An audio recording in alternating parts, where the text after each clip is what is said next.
একদিন একটা গরিব চায়ওয়ালার দোকানে একটা কুকুর আছে, আর কুকুরটি এসে ও দুধের মুখে দেয়, দুধটা পুরো নষ্ট হয়ে যায়। এরপর গরিবটাই কুকুরটা তাড়িয়ে দেয়। তখনই ওর দোকানে তিনজন লোক আসে এবং চায় বানানোর জন্য ওকে বলে। ওই গরিব তখন কাঁদে থাকে। অনেকদিন পর তিনজন লোক এসে চায় খাওয়ার জন্য, কিন্তু ওর দুধে মুটে দিয়েছে কুকুরটা। তারপর ওই গরিবটা চায় বানানোর জন্য নতুন ভালো দুধ নিয়ে আসতে যায়, আর ফিরে আসতে অনেক রাত হয়ে যায়। কিন্তু ওই গরিবটা দুধ নিয়ে আসতে পারে না, কারণ ওর কাছে তো পয়সাই ছিল না। এরপর ওই চায়ওয়ালা একটা বুদ্ধি খাটায়, আর ওই কুকুরের মুখে দিয়ে দুধটাই চায় বানাতে থাকে, কিন্তু ওর সাথে আগুনই জ্বলছিল না।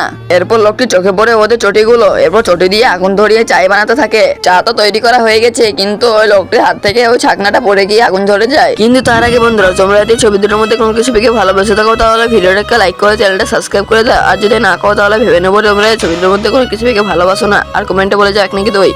এরপর ওই লোকটি বুদ্ধি খাটায় এবং ওই লোকগুলা বুট থেকে মুজা বার করে চা ছেঁকে নেয়। এরপর ওই লোকটি কুকুরে মুখ দিয়ে চা বানানো এবং মুজা দিয়ে চা ছেঁকা চা দেয়। আর ওই লোকগুলো যখন ওই চাগুলো খায়, কেউ কুত্তা হয়ে যায়, আবার কেউ খেপা কুত্তা হয়ে যায়। এরপর ওই গরিব লোকটির মনে হয় এরা ডান্স করছে, তারপরে ও ওদের সাথে ডান্স করতে শুরু করে।